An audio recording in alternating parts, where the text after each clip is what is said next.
اللهم صل على سيدنا نبينا محمد مبارک وسلم۔ اس سے پہلے ان الذين آمنوا والذين هادوا والصابئين والنصارى مومنین و کفار کا ذکر ہوا، تو ایک گروہ مومنین کا دوسرے سب کفار میں، تو ان کے لیے فرمایا گیا ھذان خصمان اختصموا فی ربہم، یہ دو فریق ہیں جنہوں نے اپنے رب کے بارے میں خصومت کی، جھگڑا کیا۔ اے فریقان مختصمان، خصم کی تفسیر کی مختصمانے سے، یہ فریق ہے باہم جھگڑنے والے، تو خصم صفت ہے جس سے فریق کو موصوف کیا گیا، اور تو ھذان یہ تثنیہ، خصمان اس کی صفت تثنیہ، پھر اختصموا یہ جمع آیا، تو معنی کے لحاظ سے کہ یہ سب مل کر کے کثیر ہو گئے تو ان کے لیے فعل جمع کا آیا، تو اختصموا جو ہے یہ معنی کے لحاظ سے اور ھذان لفظ کے لحاظ سے ہے، اور دونوں فرقوں سے مراد ہیں مومنین اور کافرین۔ ابن عباس رضی اللہ تعالی عنہما نے فرمایا کہ یہ ادیان مذکورہ والوں کی طرف راجع ہے، تو مومنین ایک فریق اور باقی 5 یہ ایک فریق۔ اور ابو ذر سے یہ حدیث آئی کہ یہ 3 حضرات کے بارے میں جو مہاجرین میں سے اور 3 مشرکین میں سے تھے، ان کے بارے میں یہ آیت نازل ہوئی، لیکن ابن جریر طبری نے اسی کو اختیار کیا کہ سبب نزول کبھی خاص ہوتا ہے مگر حکم عام ہوتا ہے، تو جو بھی مومنین ہیں اور کافرین ہیں ان کو 2 فریق کہا گیا ہے، اسی کو جو ہے ابن عباس سے مروی اسی کو ترجیح دی ہے۔ یہ 2 فریق ہیں جنہوں نے جھگڑا کیا اپنے رب کے بارے میں، یعنی اس کے دین اور اس کی صفات کے بارے میں، تو اب ہر ایک کو کی جزا کیا ہوگی اس کا بیان ہے، پھر ہر فریق کی جزا، ہر خصم کی جزا کا بیان کیا اپنے اس ارشاد سے۔ فالذین کفروا قطعت لهم ثیاب من نار، تو جنہوں نے کفر کیا ان کے لیے آگ کے کپڑے قطع کیے گئے، بہتے گئے۔ اس کو کہا ہے کہ یہی وہ فصل خصومت ہے جو ان اللہ یفصل بینہم یوم القیامہ مذکور ہے، کہ اللہ ان کے درمیان قیامت کے دن فیصلہ فرمائے گا۔ کیا فیصلہ فرمائے گا؟ وہ یہ ہے کہ کفار کے لیے فرمایا گیا کہ ان کے لیے آگ کے کپڑے قطع کیے گئے۔ دوسرا یصب من فوق رؤوسہم الحمیم، ان کے سروں کے اوپر سے کھولتا پانی اڈیلا جائے گا۔ تیسرا اس کی حمیم کی صفت میں آیا یصہر بہ ما فی بطونہم والجلود، اور تیسرا ہے وَلَهُمْ مَقَامِعُ مِنْ حَدِيدٍ، یہ سب ان کی جزا۔ اور پھر مومنین کی جزا کیا ہے؟ تو اس کے لیے آگے آ رہا ہے ان اللہ يدخل الذین آمنوا وعملوا الصالحات جنات، تو یہی وہ فصل خصومت ہے جو مقصود ہے، اس کے ارشاد ان اللہ یفصل بینہم یوم القیامہ سے، المعنی بقولہ انا یعنی سے معنی مرویوں کے ذریعے، تو یہی وہ جھگڑے کا فیصلہ ہے جو مقصود ہے، اس کے ارشاد ان اللہ یفصل بینہم یوم القیامہ سے۔ قطعت لهم ثیاب من نار، تو کپڑوں کو جو بھیوتا جاتا ہے تو وہ جو پہننے والا ہوتا ہے اس کے جسم کے حساب سے، تو اب یہاں آگ کے لیے فرمایا گیا آگ کے کپڑے بھی اتر گئے، اس کا مطلب ہے کہ جیسے جیسے اجسام ہوں گے ویسے ویسے آگ ان کو گھیرے ہوئی ہوگی، جیسے کہ کپڑا لابس کو، پہننے والے کو گھیرے ہوئے ہوتا ہے، تو ویسے ہی آگ کے ٹکڑے ان کو گھیرے ہوئے ہوں گے۔ کان اللہ یقدر لهم نیرانا علی مقادیر جثثہم، جثتہم جنس کے معنی میں، اور جثث یہ جمع کے لحاظ سے، گویا کہ اللہ ان کے لیے ان کے جسوں کی مقدار پر آگ کو مقدر کر دے گا، تشتمل علیہم، جو ان کے اوپر مشتمل ہوگی، ان کو گھیرے ہوئی ہوگی، جیسے کہ پہنے جانے والے کپڑوں کو بیوتا جاتا ہے، قطع کیا جاتا ہے کہ وہ لابس کے جسم کے حساب سے ہوتے ہیں، تو ویسے ہی ان کے اجسام کے لحاظ سے آگ کے حصے یہ مقرر کر دیے جائیں گے۔ اچھا، تو یہ تو ہوگا آخرت میں۔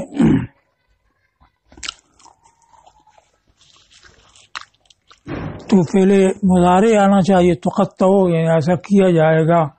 لیکن ماضی سے تعبیر تحقق وقوع کو بتانے کے لیے، یعنی اس کا ہونا قطعی ہے، گویا کہ ہو چکا ہے۔ واختیر لفظ الماضی لأنه کائن لا محالۃ فهو كالثابت المتحقق، اور لفظ ماضی اختیار کیا گیا اس لیے کہ یہ ضرور ہونے والا ہے، تو اس کی طرح ہے جو ثابت ہے، ہو چکا ہے۔ یصب من فوق رؤوسہم، رؤوسہم میں میم ہے جمع والی، اس سے پہلے ہے پر کسرہ ہے، تو ہا اور میم دونوں پر کسرہ،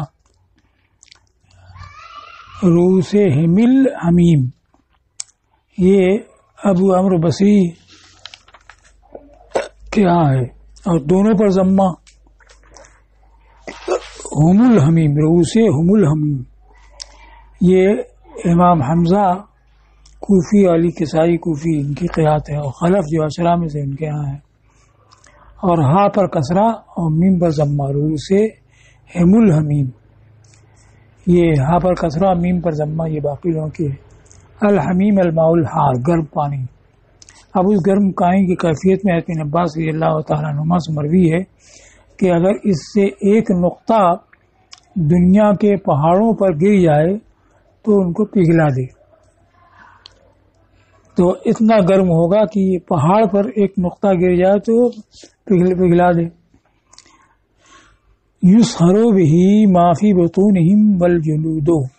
تو جلود اصلا ماں پر، اور ماں جو ہے یہ نائب فاعل ہے یسحرو کا، اور بہی کا مرجع ظاہر کہ حمیم، اس کھولتے پانی سے پگھلایا جائے گا وہ جو ان کے شکم میں ہے اور ان کی کھال ہے۔ تو جو شکم میں یہ تو اندر ہے اور کھال کے اوپر ہے، تو مطلب یہ ہے کہ اس کا اثر ظاہر باطن دونوں پر ہوگا، شکم میں جو کچھ ہے وہ بھی پگھل جائے گا اور اوپر کی جو کھال ہے وہ بھی پگھل جائے گی۔ اے یذیب امعاءہم واحشاءہم، معن اور میان یہ آنکھ کو کہتے ہیں، اور حشا کی جمع ہے احشا، حشا کہتے ہیں یہ اوپر کی جھلی سے اندر جو کچھ بھی ہے، دل، گردہ، تلی وغیرہ، ان سب کو حشا کہا جاتا ہے، یعنی ان کی آنتوں کو اور اندر کے چیزوں کو وہ پگھلا دے گا، جیسے کہ ان کی کھالوں کو پگھلا دے گا، تو ظاہر باطن دونوں میں اثر انداز ہوگا۔ اور مزید وَلَهُمْ مَقَامِعُ مِنْ حَدِيدٍ، اور ان کے لیے لوہوں کے گرز ہوں گے، مقما کی جمع ہے مقامی، صوت کی جمع ہے سیات، سیاتن کی تفسیر میں کہا مختصر ہے، سیاتن مختصۃ بہم، کیونکہ یہاں پر لہم ہے، لام آتا ہے اختصاص کے لیے، اور مزید لہم مقدم بھی ہے، تو مقدم ہونے کی وجہ سے اختصاص اور حصر کا معنی پیدا ہوگا، یہ انہی کے لیے لوہے کے کچھ خاص گرز ہوں گے جن سے ان کو مارا جائے گا، جب بھی چاہیں گے کہ اس سے یعنی نار سے نکلیں غم کی وجہ سے، وعیدوا فیہا، تو اس میں ان کو لوٹا دیا جائے گا، جب نکلنا چاہیں گے تو لوٹا دیا جائے گا، تو چاہنے پر تو مرتب ہوگا نہیں، مطلب یہ کہ نکلنا چاہیں اور کچھ نکل جائیں تو ان کو فوراً پلٹا دیا جائے گا،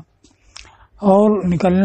نکل جائے گا مطلب یہ نہیں ہے کہ نار سے باہر ہو جائیں گے ایک لمحہ کے لیے،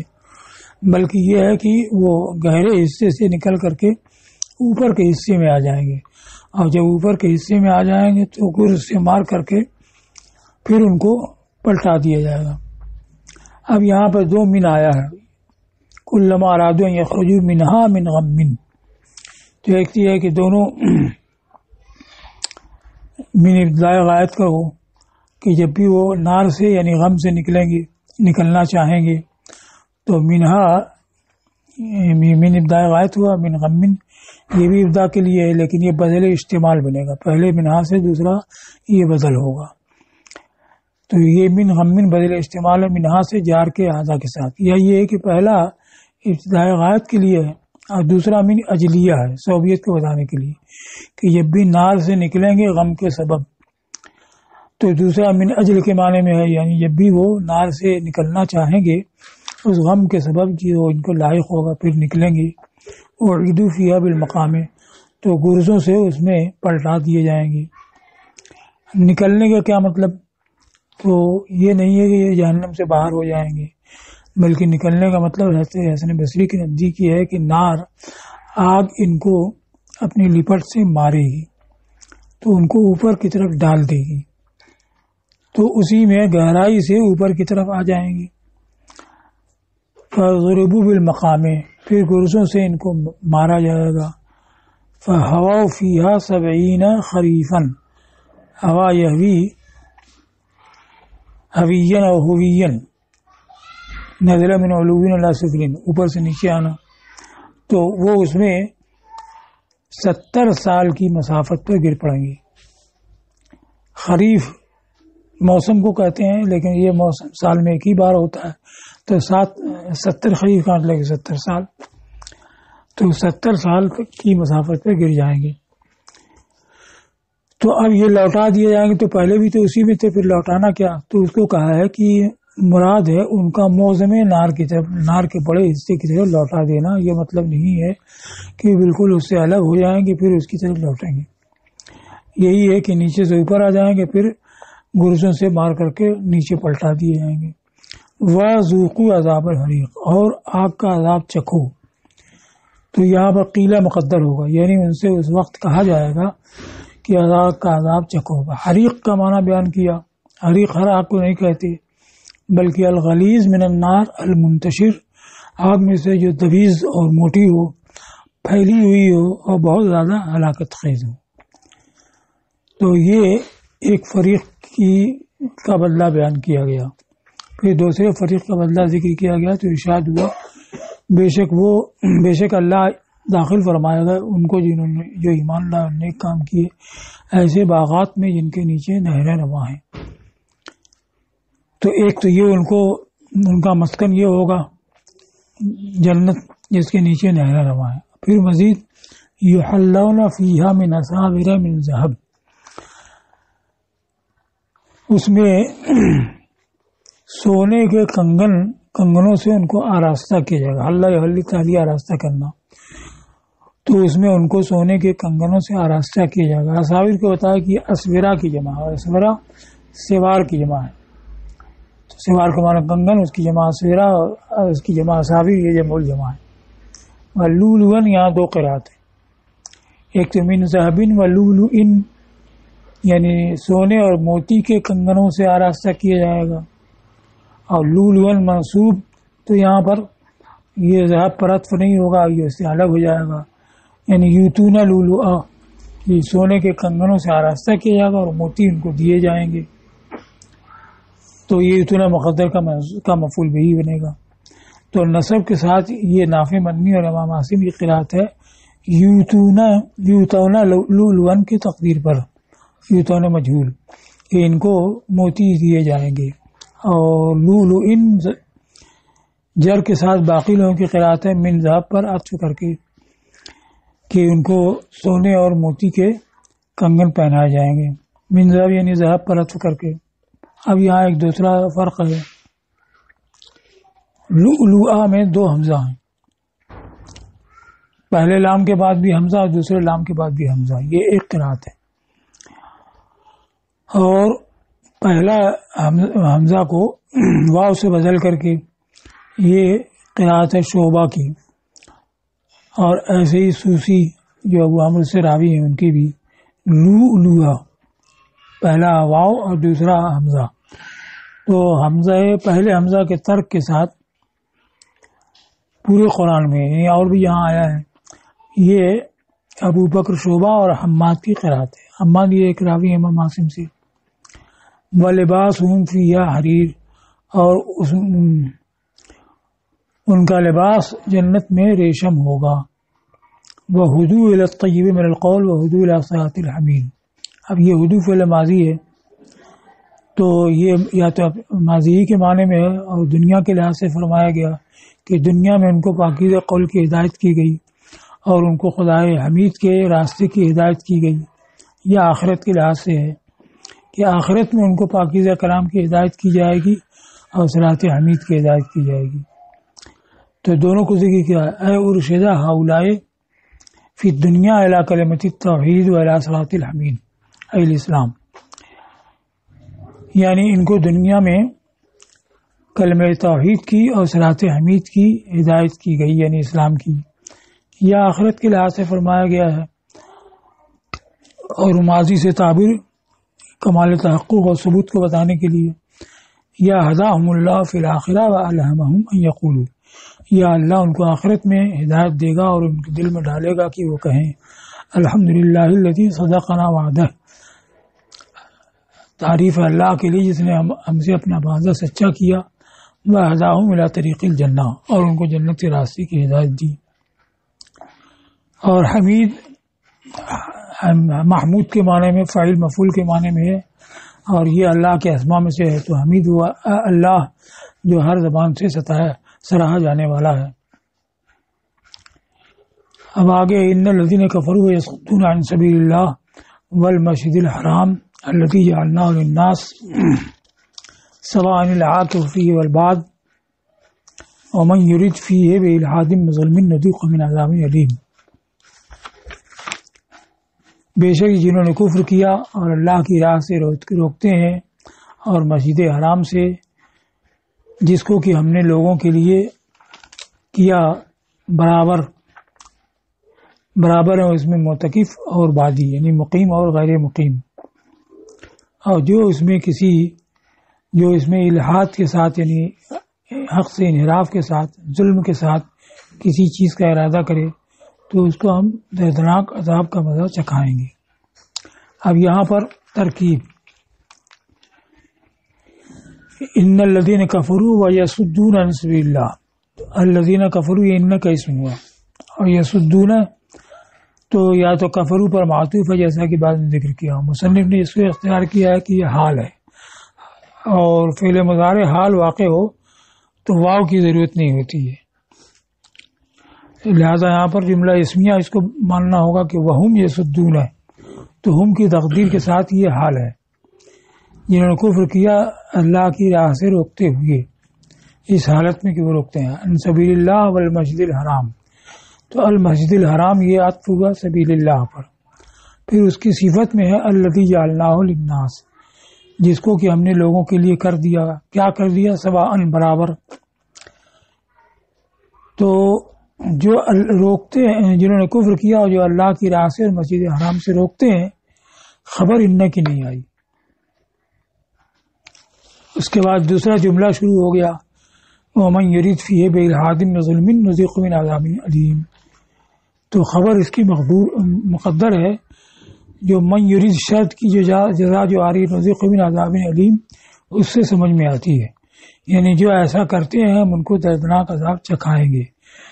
تو شرط کی جزا جو نذیق آ رہی ہے اسی سے اس ان کی خبر بھی سمجھ میں آتی ہے، وہ حذف کر دی گئی ہے۔ یمنعون عن الدخول فی الاسلام ویصدون، یعنی جو اسلام میں داخل ہونے سے روکتے ہیں، اللہ کی راہ اسلام ہے، جو اسلام میں داخل ہونے سے روکتے ہیں، اور یصدون یہ حال ہے کفروا کے فاعل سے، یہ مصنف نے اختیار کیا، یعنی وہم یصدون، اس حالت میں کہ وہ روکتے ہیں، یعنی صدود روکنا ان سے لگاتار اور دائمی ہے، جیسے کہا جاتا ہے فلان یحسن الفقراء، فلاں ناداروں کے ساتھ بھلائی کرتا ہے، یعنی برابر کرتا رہتا ہے، اس سے مراد ہوتا ہے استمرار وجود الاحسان منہ فی الحال والاستقبال، اسی کی جانب سے بھلائی کا لگاتار پایا جانا حال میں بھی استقبال میں بھی۔ والمسجد الحرام یہ سبیل اللہ پر عطف ہے، تو یصدون کے تحت یہ بھی آ جائے گا، اس لیے تفسیر کی اے ویصدون عن المسجد الحرام والدخول فیہ، یعنی وہ مسجد حرام سے اور اس میں داخل ہونے سے روکتے ہیں۔ الذی جعلناہ للناس، جس کو کہ ہم نے لوگوں کے لیے کر دیا مطلقاً بغیر فرق کے، حاضر اور بادی میں، یعنی مقیم اور آفاقی میں۔ اب یہاں پر فقہاء نے کچھ استدلال کیا، لفظ مسجد حرام بولا جاتا ہے اور کبھی اس سے مراد پورا مکہ ہوتا ہے، جیسے سبحان الذی اسری بعبدہ لیلا من المسجد الحرام الی المسجد الاقصی، کہ باقی ہے اس کے لیے اس نے اپنے بندے کو سیر کرائی مسجد حرام سے مسجد اقصی کی طرف، تو اس سے خاص مسجد حرام مراد نہیں ہے، اس لیے کہ حضور صلی اللہ علیہ وسلم کی معراج مسجد حرام سے نہیں ہوئی بلکہ حضرت ام ہانی کے گھر سے ہوئی، اور وہ مسجد حرام میں نہیں، اس سے باہر۔ تو اب یہاں مسجد حرام کا اطلاق ہوا اور مراد مکہ ہے کہ مکہ سے بیت المقدس تک سیر کرائی گئی، اور کبھی مسجد حرام کا اطلاق ہوتا ہے خاص کعبہ مراد ہوتا ہے، جیسے ولی وجہ کا شطر المسجد حرام، اپنا چہرہ مسجد حرام کی طرف پھیر لو، تو یہاں مراد کعبہ ہے، اس لیے کہ قبلہ وہی ہے، مسجد نہیں۔ ہاں وہ مسجد کعبہ جو ہے مسجد کے اندر ہے، گرا ہوا ہے۔ اور کبھی مسجد حرام بولا جائے گا، خاص مسجد ہی مراد ہوگی۔ تو اب یہاں پر مسجد حرام آیا ہے لفظ، تو اگر اس سے پورا مکہ مراد ہو تو اس سے یہ دلیل حاصل ہوتی ہے کہ مکہ سارے لوگوں کے لیے ہے۔ تو اس سے حنفیہ نے استدلال کیا اس بات پر کہ مکہ کی جو زمین ہے اس میں سبھی حقدار ہیں، لہذا سب کو اس میں رہنے کا حق ہے۔ حضرت عمر رضی اللہ تعالیٰ عنہ اپنے زمانے میں کوڑا لے کر کے دورہ کرتے تھے اور یہ کہتے تھے کہ اپنے گھروں کو حجاج سے بند نہ کرو بلکہ ان کے رہنے کا حق ہے۔ تو اس سے استدلال کیا گیا کہ اس میں سب کا حق برابر ہے، لہذا سب رہ سکتے ہیں، اور اس سے یہ کہا گیا کہ اس کی زمین کو بیچنا یہ جائز نہیں، کیونکہ وہ اس میں سب کا حق ہوتا ہے، لہذا کوئی ایک اس کا مالک نہیں ہوگا اور نہ اس کو بیچ سکے گا۔ ہاں اس میں جو عمارت کسی نے تعمیر کی ہو تو اس عمارت کو بیچنا یہ جائز ہے، یہ امام اعظم کے نزدیک ہے، مگر امام شافعی یہ کہتے ہیں کہ اس کو بیچنا اور اس کی عمارت کو بیچنا یہ سب جائز ہے، اور صحابین کے نزدیک بھی ہے۔ ان کی دلیل میں کچھ احادیث ہیں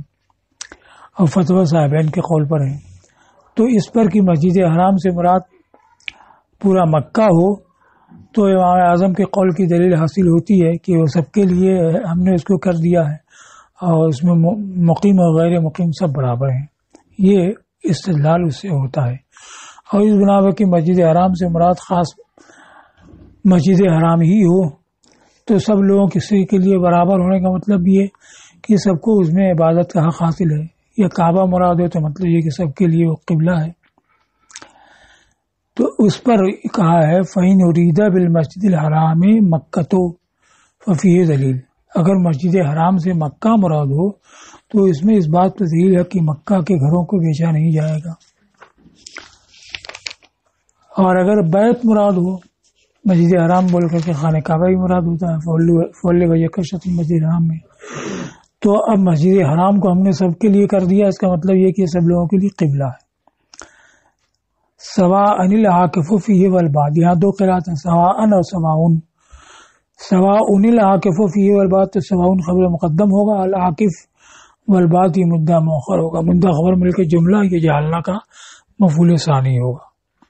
اور سواء ہو تو یہی جعلنا کا مفعول ثانی ہوگا، جعلنا ہو مفعول اول اور سواء مفعول ثانی۔ العاکف والباد یہ سواء کا چونکہ سواء معنی مستوین کے ہے تو اس کا فاعل ہو جائے گا، تو سواء معنی مستوین اپنے فاعل سے مل کر کے مفعول ثانی ہوگا جعلنا کا۔ تو نصب کے ساتھ یہ امام حفص کی قرات ہے، یہ جعلنا کا مفعول ثانی ہے، یعنی ہم نے اس کو برابر کر دیا ہے، ہم نے اس کو کر دیا ہے کہ برابر ہے اس میں عاکف اور بادی، عاکف یعنی مقیم اور بادی یعنی غیر مقیم۔ اب یہاں پر اصل ہے البادی یا کے ساتھ، تو جب اس میں منقوص ہو اس کے اوپر الف لام آ جائے تو جائز ہوتا ہے کہ آخر سے حرف علت کو حذف کر دیں، جیسے الہادی میں الہاد، الکافی میں الکاف، یوم التناد قرآن میں آیا التنادی میں، الکبیر المتعال آیا المتعالی میں، تو ویسے البادی میں الباد حذف یا کے ساتھ، اور اظہار یا کے ساتھ یہ بھی قرات ہے البادی۔ تو یا کے ساتھ یہ ابن کثیر مکی کی قرات وصلاً وقفاً دونوں حالت، اور ان کی موافقت کی ہے ابو عمرو بصری نے وصل میں، یعنی وصل میں وہ اظہار یا کے ساتھ پڑھتے ہیں اور وقف میں حذف یا کے ساتھ، اور باقی اچھا یہاں تک ہو گیا۔ وغیرہ یعنی غیر حفص سواء کی قرات بتانے لگے کہ امام حفص نے تو سوان نصب کے ساتھ پڑھا ہے اور ان کے علاوہ لوگوں نے سواؤن رفع کے ساتھ پڑھا ہے، اس بنا پر کہ یہ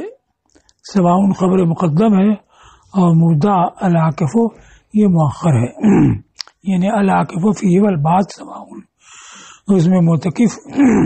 یا مقیم اور بادی برابر ہے، اور یہ پورا جملہ